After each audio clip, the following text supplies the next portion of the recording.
Hola queridos hermanos, vamos a continuar con nuestra catequesis de seguimiento de Jesús. El tema número 9, Jesús es Señor, su nombre Jesús y Señor en cuanto Dios. Es ya el inicio del bloque número 3, discípulos fieles de Jesús. Vamos entonces a empezar nuestro tema poniéndonos en la presencia de Dios, en el nombre del Padre, del Hijo y del Espíritu Santo. Amén. Ven Espíritu Santo, llena los corazones de tus fieles, enciende en ellos el fuego de tu amor. Envía, Señor, tu Espíritu, y se renovará la faz de la tierra. Amén. Ven Espíritu Santo sobre nosotros, y haz en nosotros tu obra, para que podamos estar fieles y disponibles a tu llamado. Vamos a seguir esta oración desde nuestro corazón y hacer nuestras estas palabras. Oh Cristo, he entrado en el recinto de la oscuridad y las tinieblas me duelen, me hieren, me lastiman. Siento falta de ti. Sé que tú estás en mí, pero estás callado, quieto, esperando mi decisión. Tú sabes, yo no puedo vivir sin ti. La vida sin ti es vacía, sin sentido, sin colores, es angustia. Oh Cristo, no te quedes callado, sálvame. Señor Jesús, ayúdanos a reconocerte siempre como una necesidad para nosotros. Que en esta oscuridad, en este desconsuelo, nosotros seamos capaces de reconocerte siempre a ti, en todo momento. En el nombre del Padre, del Hijo y del Espíritu Santo. Amén. Vamos a empezar con la lectura de nuestro capítulo número 3, de nuestro bloque 3 de esta catequesis de seguimiento de Jesús. Discípulos fieles de Jesús. Los bloques anteriores, Dios uno y Trino, bajo la mirada del Padre, ahora discípulos fieles de Jesús. El bloque tiene 4 temas. Jesús es Señor, su nombre Jesús y Señor en cuanto a Dios. El Verbo se hizo carne, solo Jesús salva, Jesús único y suficiente Salvador. Seguir e imitar a Cristo, seguirlo de cerca e imitarlo. No esperemos profundización, expresiones o el lenguaje típico de la teología. Es una cristología, a nivel de catequesis, no es de teología. Presentamos el conocimiento básico de todo cristiano necesita en la segunda persona de la Trinidad. Jesús hombre en nuestra actitud con respecto a Él, como discípulos, como dice el Papa en Catequesis Tradente. Muy pronto se llamó catequesis al conjunto de esfuerzos emprendidos en la Iglesia para ser discípulos. Lo que la catequesis pretende hacer es discípulos, educar al verdadero discípulo de Jesús. Como ustedes se han dado cuenta a lo largo de estos 2 bloques que llevamos de este libro, el primero nos hace esta alusión a entender un poco la Santísima Trinidad, a ese Dios trino. Después en el primer bloque nosotros hacemos más referencia a la primera persona de la Trinidad, que es el Padre, y a lo que hay para conocerlo. En este segundo bloque hablamos de Jesús y en el tercero hablaremos del Espíritu Santo, pero no en el sentido de dividirlos o de que solo tengamos como que presente esa función. No es a ese nivel la catequesis, es a un nivel de aplicación en el que nosotros podamos entender bien las personas de la Trinidad y podamos además como verdaderos discípulos tener una relación más directa con cada una de estas personas. Entonces es bien importante que nosotros entendamos que está Dios Padre, Dios Hijo, Dios Espíritu Santo, pero ¿qué relación tengo yo con el Padre como hijo? ¿Qué relación tengo yo con el Hijo como discípulo? ¿Y qué relación tengo yo con el Espíritu Santo en cuanto a la docilidad? Entonces es importante que nosotros entendamos esto. Bien, pues una vez que hemos leído la introducción, comencemos con el tema número 9. Jesús es Señor. En primer lugar, el nombre de Jesús, recordaremos el anuncio del ángel que le dice, le pondrás por nombre Jesús, porque él salvará al pueblo de los pecadores. Su nombre es Yeshua, que quiere decir Yahvé salva. Yahvé es salvación. Y a lo mejor hay un poquito de confusión porque nosotros podremos ver en el Evangelio de San Lucas, donde se habla de la anunciación, que dice específicamente, y le pondrás Emmanuel, que quiere decir Dios con nosotros. Pero también encontramos en otro pasaje que es cuando en sueños le habla el ángel a José y le dice que acepte a María y le dice y le pondrán por nombre Jesús, ¿sí? El nombre, más allá de ser un nombre, es el significado que tiene, la misión que conlleva ese nombre. Emmanuel significa Dios con nosotros. En ese momento en la Anunciación, Dios se hacía presente en medio de nosotros por medio de la encarnación. Entonces esa era la función, la misión del Verbo en ese momento. Sin embargo, cuando el nombre cambia a Jesús, que en el hebreo es Yeshua, que quiere decir Yahvé salva. Jesús significa Dios salva, precisamente. Entonces, es esa significación más allá de únicamente un nombre, sino lo que era la misión de ese nombre o de la persona que llevaría ese nombre. Entonces, ahí a lo mejor es donde nosotros tendríamos que entender. Es más complejo, pero yo se los explico de esta manera más sencilla, en la que nosotros podamos entender el porqué del nombre de Jesús. Entonces, además, en la cultura hebrea, el que decide el nombre es el papá. Por lo tanto, José, que es el padre adoptivo de Jesús, es el que iba a decir el nombre, y a él se le había revelado el nombre de Jesús, es decir, Yahvé salva, o el nombre original que es Yeshua en el hebreo. ¿Okay? En su catequesis, en su libro, ustedes verán un recuadro que está dividido en dos columnas. Y en la primera columna dice Niceno Constantinopla y en el otro símbolo de los apóstoles. Bueno, hace referencia a los dos credos que nosotros, o a las dos profesiones de fe que nosotros conocemos. En la catequesis de Pueblo de Dios, si no me equivoco, como por el tema 18, hablaron de los concilios. Y entonces veíamos que los primeros concilios fueron en los que se hicieron los dogmas de la fe, principalmente los primeros concilios de los primeros siglos, en el 325 más o menos, se fundamentaron en las verdades de la fe y en los dogmas en cuanto a la divinidad y la humanidad de Jesús, porque surgían muchas herejías, cada quien creía lo que quería, entonces la iglesia empezó a fundamentar las ideas. Entonces, en este sentido, está el primer concilio, que es el de Jerusalén, que no lo contamos, pero después viene el de Nicea, el de Constantinopla, pero en el lapso de que se hicieron el de Nicea y Constantinopla, existió un primer símbolo de la fe o una primera profesión de fe que nosotros conocemos como credo de los apóstoles, y que es el que comúnmente hacemos en el tiempo de Cuaresma y en el tiempo de Pascua. O sea, un credo como corto, ¿sí? Que es exactamente las mismas funciones, los mismos dogmas, pero que después en el credo niceno-constantinopolitano, que es el que nosotros profesamos los domingos del tiempo ordinario, dirán ustedes, el credo largo, bueno, no es una oración, es una profesión de fe. Entonces, en este se escribió en estos dos concilios, en el de Nicea y en el de Constantinopla. No cambiaron los dogmas, solamente los ampliaron, los fueron haciendo más específicos para evitar las herejías de esas primeras ideologías que estaban surgiendo, ¿no? En cuanto a la divinidad y la humanidad de nuestro Señor Jesucristo. Entonces, ustedes verán en su tema que está el concilio de Nicea, dice Nicea, no Constantinopla, y el símbolo de los apóstoles. Vamos a ver qué dice uno, qué dice otro, y vamos a explicar después a qué se refiere. Dice la primera parte, en la primera columna: creo en un solo Señor Jesucristo, Hijo único de Dios, nacido del Padre antes de todos los siglos. ¿Okay? Eso dice la primera columna. La segunda dice: creo en Jesucristo, su único Hijo, nuestro Señor, que fue concebido, y eso ya lo veremos, ¿no? Entonces, fíjense, ¿qué tenemos de diferente entre uno y otro? Bueno, los dos dicen exactamente lo mismo: creemos en un solo Señor Jesucristo, que es el único Señor. Sin embargo, en el concilio de Nicea ya le están dando a Jesús el nombre de Hijo de Dios, Hijo de Dios, o sea, dice su único Hijo, nuestro Señor, decía en el símbolo de los apóstoles. Ahí ya le están diciendo Hijo único de Dios, además con la misma naturaleza del Padre, dice antes de todos los siglos, o sea, que existe desde siempre y para siempre, ¿no?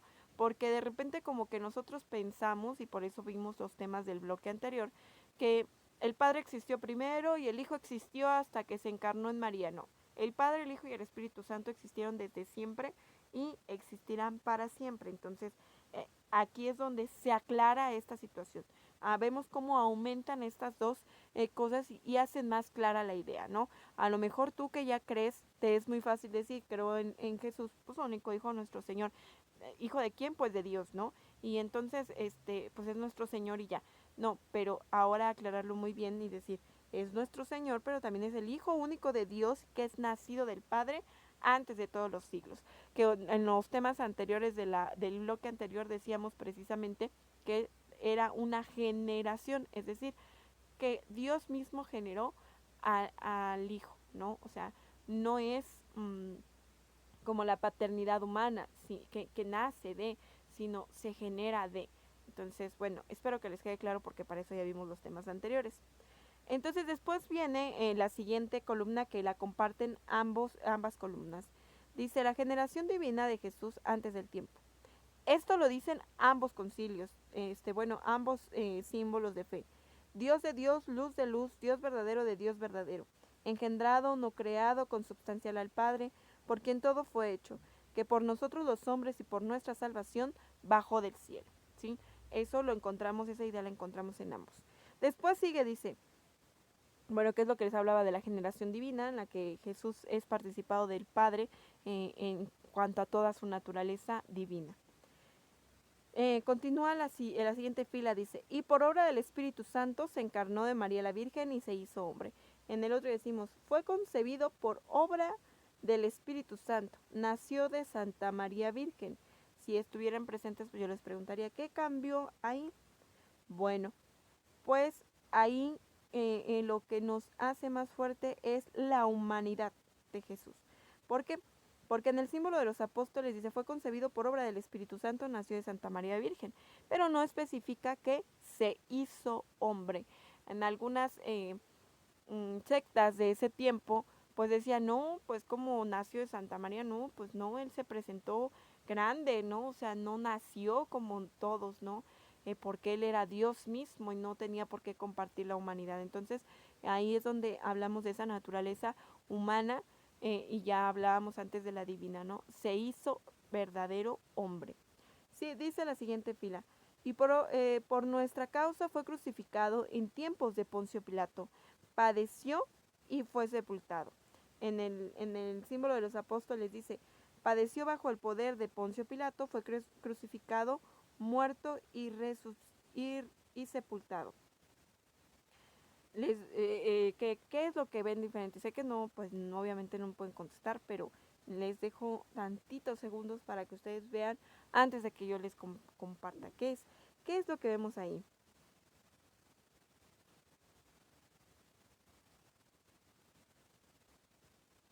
Bien, yo espero que ya lo hayan notado.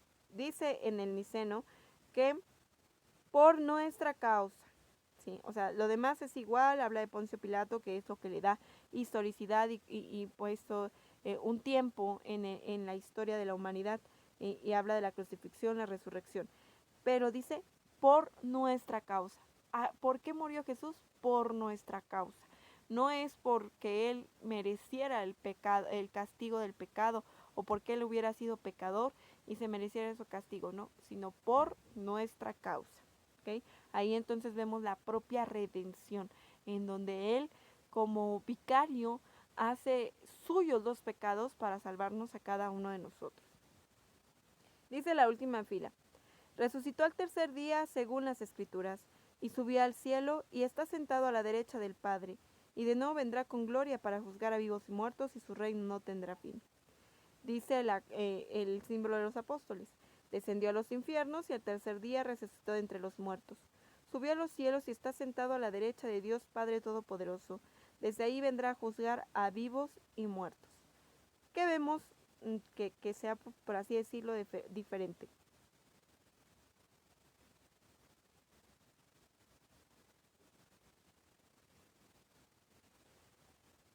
Bien, yo espero que lo hayan notado y en este caso es en el símbolo de los apóstoles donde habla de que descendió a los infiernos, ¿no? Entonces, eh, yo no quiero decir que uno esté mal y el otro bien, no, los dos están bien, los dos son símbolos de nuestra fe, solo que el tiempo los hizo aumentar esa cuestión dogmática. Entonces, en el el credo en el signo de los apóstoles, en el símbolo de los apóstoles, nosotros vemos cómo habla precisamente de que descendió a los infiernos como parte de un dogma de nuestra fe.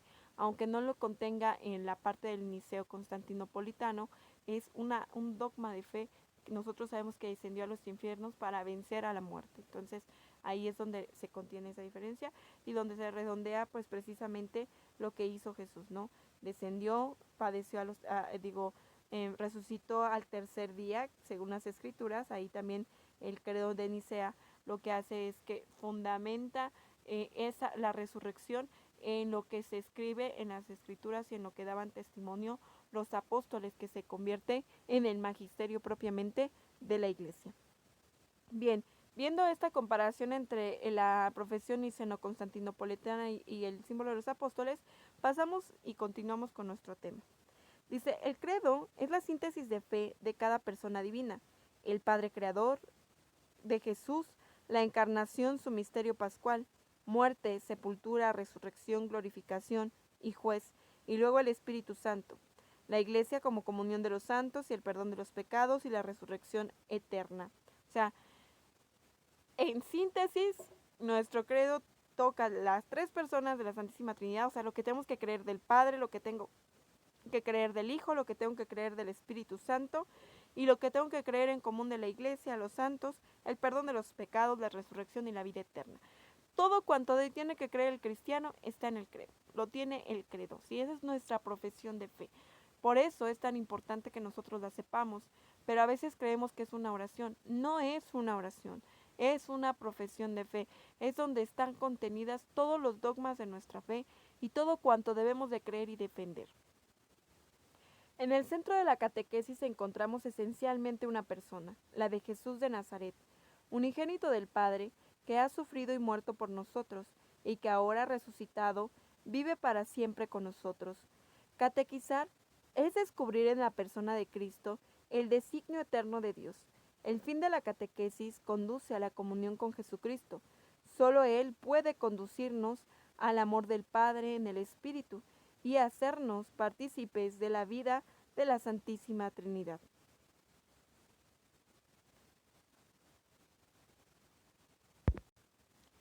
Este numeral del que hablamos en el centro de la catequesis, lo que acabamos de leer, es el Catecismo de la Iglesia Católica número 426. Ahí fíjense cómo nosotros ponemos y vemos desde este punto, cómo es importante la catequesis. Pero ¿qué es la catequesis? Y me voy a atrever a regresarme a la introducción donde nos dice qué es la catequesis. En la página número 29 hasta el final dice, como dice el Papa en Catequesis Tradente, habla del Papa Juan Pablo II, ¿sí? El Papa Juan Pablo II en esta exhortación que se llama Catequesis Tradente, se pronuncia con T, pero se escribe con D. Número 1 dice, muy pronto se llamó catequesis al conjunto de esfuerzos emprendidos en la iglesia para ser discípulos. Entonces, ¿qué es la catequesis? Es el conjunto de esfuerzos que hace la iglesia para formar a los discípulos. La catequesis no se limita únicamente a los niños que van a formarse en la primera Eucaristía o en la confirmación o en los sacramentos de iniciación cristiana. No, la catequesis es un conjunto de esfuerzos que hace la iglesia para formar desde el cristiano, desde su primera infancia, desde que nace, hasta el adulto mayor, ¿sí? Y entonces, ¿para qué me sirve la catequesis? Para formarme como verdadero discípulo. Por eso dice, y el centro de la catequesis es Cristo. ¿Por qué? Porque lo que tenemos que llegar con toda esta formación es a ser verdaderos cristianos, a enseñar y a imitar a Cristo. Entonces, esto lo encontramos tanto en este documento, que es bien importante y sobre todo, dicen, para las catequistas de cajón tienen que saberlo, ¿no? Solo catequistas de niños. En este caso, tu coordinador eres catequista de una pequeña comunidad, eres catequista de adultos. Yo, Maricruz, soy catequista de adultos. O sea, a mí nadie me quita el nombre, aunque a mí no me celebren el Día de las Catequistas, yo sé en mi ser que soy catequista. Tú, padre de familia, eres catequista de tus hijos. ¿Por qué? Porque los vas enseñando y los vas educando con la doctrina de la fe. Pero ¿qué pasa si tú no te formas, si tú no te formas para ser un verdadero discípulo de Cristo? No vas a saber qué enseñar. Es como si un día Yo te digo, oye, pues da clases de geometría analítica. ¿Qué vas a dar si tú no sabes geometría analítica? Diría por ahí un padre, pues vas a dar lástima, vas a dar pena, porque no vas a dar lo que no tienes, lo que no sabes. Por eso la catequesis es tan importante para la formación. ¿Cómo llevas tú tu catequesis? Pues a través de esto, a través de los temas que llevas en tu pequeña comunidad. Si tú eres parte de escuela de pastoral, a través de escuela de pastoral también te vas catequizando. Si tú formas parte, no sé, de los cursillos bíblicos, de los cursillos de cristiandad, de cuántos cursos que hay, ¿no? Ahorita en línea con esta situación, te estás catequizando, ¿sí? En la catequesis es ese esfuerzo que se hace, entonces si hay documentos, hay el magisterio y la Sagrada Escritura. En el libro de los Hechos de los Apóstoles dice, en el 2:39, 2:38, capítulo 2, versículo 38 en adelante, ¿qué tenemos que hacer? Les decían, le preguntaban a Pedro, y dice, se dejaron traspasar el corazón, se convirtieron, se bautizaron, y dice en el 2:42, asistían asiduamente a la enseñanza, a la formación, a la enseñanza de los apóstoles, la didaje, la enseñanza de los apóstoles, que se convirtió posteriormente en el magisterio de la iglesia. Eso que después la iglesia convierte en esos esfuerzos de los discípulos en formar nuevos discípulos se convierte en catequesis. ¿Okay? Vamos a continuar. Jesús significa Dios salva. El anuncio del ángel Gabriel le dio el nombre de Jesús, que expresa a la vez su identidad y su misión. Esto lo podemos encontrar en Lucas 1:31, que fue con lo que inicié el tema. El nombre de Jesús significa el nombre mismo de Dios. Está presente en la persona de su Hijo. Esto lo podemos confrontar en Hechos 5:41 y 3, en la tercera carta de Juan, en el capítulo 7. Hecho hombre para la redención universal y definitiva de los pecadores, de la forma que no hay bajo el cielo otro nombre por el que nos podamos tener salvación. Hechos 4:12, ¿sí? Cuando los discípulos, más bien los apóstoles, empiezan a predicar después de Pentecostés, empiezan a predicar esta verdad que es una verdad absoluta dentro de nuestra iglesia. Empiezan a predicar que no hay otro nombre bajo el cual nos podamos salvar, porque el único nombre que salva es el de Jesús, ¿sí? Y a lo mejor ni siquiera habían ido a la etimología de lo que significaba de verdad Jesús. Si ustedes se dan cuenta, en las Sagradas Escrituras nosotros vemos muchos nombres que se repiten, como María, como Juan, como José, como David, como Samuel y todo, pero no vemos el nombre de Jesús repetido en otro. El nombre de Jesús era único porque tenía su misión y su identidad. El nombre de Jesús es el nombre de Dios Salvador, porque la palabra misma Jesús ya incluye ser Salvador. Dios salva y en a través de Jesús. Así que pronunciar la palabra Jesús ya se explicita su acción. El nombre de Jesús es santo. El nombre de Jesús es bendito porque tiene el nombre de Dios mismo. Ustedes recordarán, quizá en el tema de pueblo de Dios, cuando iniciábamos esta catequesis, les decíamos que los israelitas no podían pronunciar el nombre de Dios. O sea, por tanto respeto que les tenían. Yo les dije que el nombre de Jesús en hebreo es Yeshua, Yahvé salva. Ellos no podían pronunciar el nombre Yahvé, ¿sí? O sea, porque es el nombre de Dios.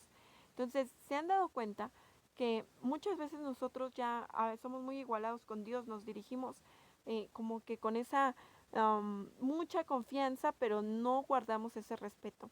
Entonces, hay muchas formas de las que nosotros faltamos al nombre de Dios, de verdad, ¿no? O sea, estornuda un niño y cuando es pequeño, en vez de decirle salud, le dicen Jesús.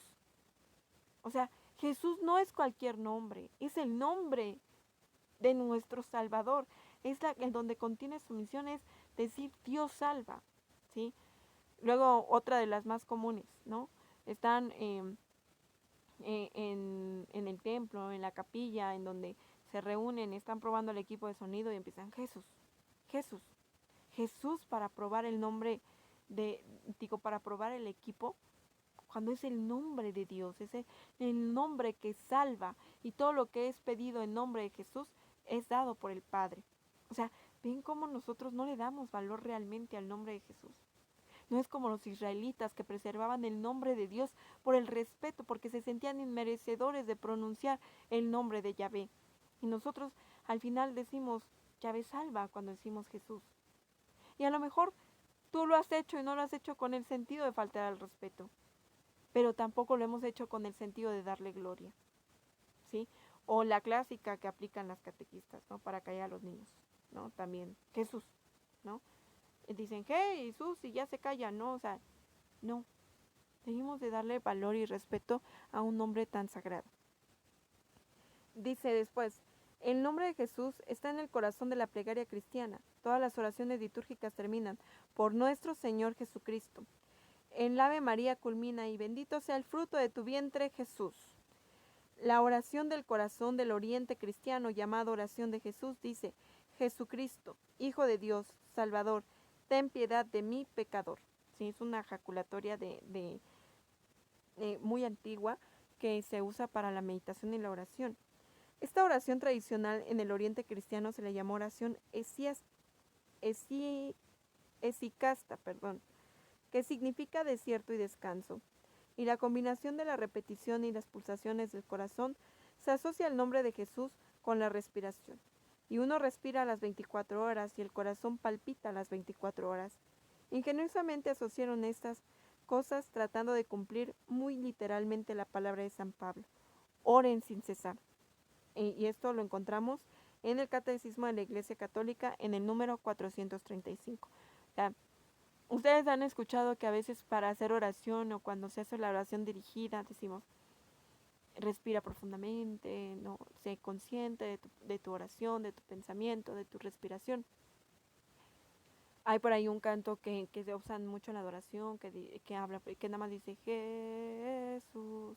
Y entonces, ¿por qué no necesitas decir más? Cuando tú asocias el nombre de Jesús como el de tu Salvador, no hay más que decir. ¿Sí? Entonces, aprendamos a darle ese valor y esta oración tan tradicional que dice, o sea, que nosotros en cada respiración digamos Jesús, Jesús, Jesús, o sea, que podamos asociarlo incluso a nuestra palpitar, a nuestra vida, que sea nuestra manera de vivir. Dice, para terminar ya con este tema, la proclamación del nombre de Jesús es una forma de llegar a la contemplación. Dios salva a través de él y también en su oración poderosa contra el enemigo. Jesús es Señor está en la profesión de la fe central en la primera comunidad cristiana. Es lo mismo que la traducción Adonai, Kyrios. ¿Sí? Lo que dice ahí es Adonai, Kyrios, es decir, Señor. Adonai en hebreo significa Señor. Más bien, Adonai está en hebreo y significa Señor. Kyrios en griego también significa Señor. Decir Señor es lo mismo que reconocerlo como Dios. Recuerden muy bien que esto, que tan importante que les hemos dicho, ¿no? El título de Señor, y sobre todo en el tiempo de Jesús, es algo que se le daba a la persona, una persona muy importante. No le podían decir a cualquier persona Señor. Señor era el feudal, el dueño, el que poseía todo, ¿no? Entonces no podían decirle Señor a cualquier persona. Por eso, cuando Pedro habla de decir, y lo constituyó como Señor, no, pues imagínense, los romanos han de haber dicho, pues, ¿qué le pasa, no? ¿El dueño de qué? O sea, por eso tan importante el nombre de Señor, que también tenemos que aprender a utilizarlo y decírselo lo más posible solo al Señor a Jesús. Como Tomás en la aparición de Jesús resucitado, Señor mío y Dios mío. Y la afirmación de Juan al final del Evangelio cuando estaba pescando, es el Señor, título y condición divina del Señor. Fíjense, Jesús resucitó, estaba en medio de ellos estaban en la pesca, no sabían pues qué hacer, como que regresaron a lo que hacían antes, y a lo lejos ven a una persona en la orilla del mar, y entonces Juan lo reconoce y dice, es el Señor. O sea, un nombre que solo se le podía dar a la gente importante, él se lo da diciéndole, es el Señor. Y Santo Tomás apóstol, que celebrábamos en los días pasados, y decían, muchos usan, pues como Santo Tomás, hasta no ver, pues no creer. No, Santo Tomás, en esa incredulidad quizá que profesó en un primer momento, creyó. Y creyó y lo reconoció como verdadero Dios y como verdadero Señor. En el querigma se afirma que Jesús es Señor, lo que esto significa en la práctica y no solo un título. Analiza tu vida. ¿Es Jesús tu Señor? ¿quién o qué está en el centro de tu vida, de tu interés, de tus acciones, de tus motivaciones y anhelos? Ahora invítalo a que sea el Señor de tu vida. Imagínense tanto que pasaron los apóstoles, porque por eso vivieron tanto martirio, por decirle Señor a Jesús, tanto que la iglesia hizo concilios para poder darle el nombre de Señor y para darle el título que se merece Dios mismo, para que nosotros no lo reconozcamos, para que nosotros tengamos como señores la familia, el dinero, el esposo, los hijos, la esposa. Analiza tu vida, dice la catequesis. ¿De verdad Jesús es el Señor de tu vida? En la catequesis hay que aplicar lo que el señorío de Jesús es en la persona, la familia, el trabajo, el mundo, la historia, etc. El hombre no debe someter su libertad de modo absoluto a ningún poder terrenal, sino solo a Dios Padre y al Señor Jesucristo. La oración cristiana ha estado marcada por el título del Señor. El Señor esté con ustedes. Maranatá. Ven, Señor Jesús. Invocar a Jesús como Señor es creer en su divinidad, pero en la experiencia querigmática se tiene que reconocer a Jesús como Señor con su significación más profunda y su aplicación más práctica, no solo saber que ese nombre es sinónimo de Dios, ¿sí? No, pues, pues, ¿cómo le digo hoy? Pues para no decirle amigo Jesús, pues le digo Señor Jesús para que se oiga más bonita mi oración. No, es realmente hacerlo el Señor de tu vida. Estás ya en el tercer nivel de catequesis, el cuarto libro, y si no más recuerdo, pues hace 2 años, 2 años y medio tomaste tu retiro. Y entonces realmente tienes a Jesús como el Señor de tu vida. ¿Realmente el Señor es el Señor de tu vida? Pregúntatelo, porque entonces no estás viviendo las metas del querigma, no estás viviendo las metas de la catequesis. Si aún todavía te cuesta trabajo dejar de hacer otras cosas o dejar que el Señor sea el que guíe tu vida sin dejar nada. Eso es lo que tienes que llevar. Sepa con certeza toda la casa de Israel que Dios ha constituido como Señor y Mesías a ese Jesús a quienes ustedes crucificaron. Hechos 2:36, el primer discurso de Pedro.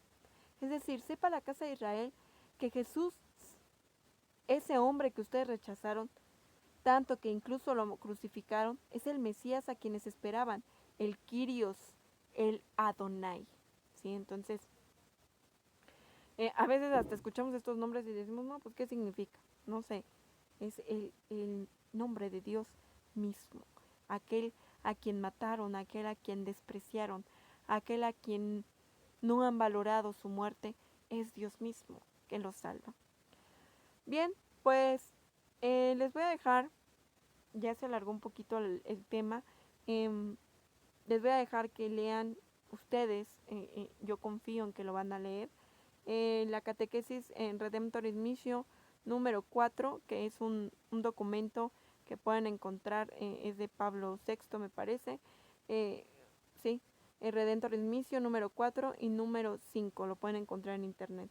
Y van a hacer estas preguntas: ¿qué diferencias encuentras entre el credo niceno-constantinopolitano y el credo de los apóstoles? Pues ya hicimos el análisis, pero pues ustedes seguirán haciéndolo y con las partes que faltaron. ¿Qué significa el nombre de Jesús? ¿Es Jesús el Señor de tu vida? Bueno, pues son preguntas de mucha reflexión. Vamos a dejar 5 citas bíblicas que van a ayudarles a comprender más esta catequesis. Filipenses 2, del 9 al 11, Hechos de los Apóstoles 2:36, Juan 12:13 y Romanos 10:9. Efesios 1, del 10 al 23. Y bien, con esto terminamos nuestro tema, que hoy fue un poquito más largo porque pues teníamos que llevar y corroborar este tema y iniciamos además este bloque.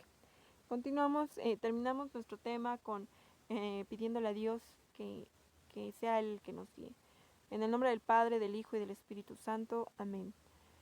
Amado Señor, en este día en el que nos hemos dispuesto a formarnos como verdaderos discípulos, te pedimos que la luz de tu Espíritu Santo abra nuestra mente, nuestro corazón, nuestro entendimiento, para que seamos capaces no solamente de aprender las verdades de la fe, sino de ponerlas en práctica y de poner a tu Hijo como centro de nuestra vida. Que todo lo que te pidamos sea en nombre de nuestro Señor Jesucristo, y que sea Él el que nos guíe y nos ilumine para llegar hacia ti. Madre Santísima, ayúdanos a llegar siempre hacia tu Hijo, y a hacer vida la palabra, y sobre todo a ser verdaderos discípulos de Jesús como tú lo fuiste. Dulce Madre, no te alejes, tu vista de mí no apartes. Ven conmigo a todas partes y nunca solo me dejes, ya que me proteges tanto como verdadera Madre. Haz que nos bendiga el Padre, el Hijo y el Espíritu Santo. Amén. Santa María de la Palabra, ruega por esta Iglesia evangelizada y evangelizadora.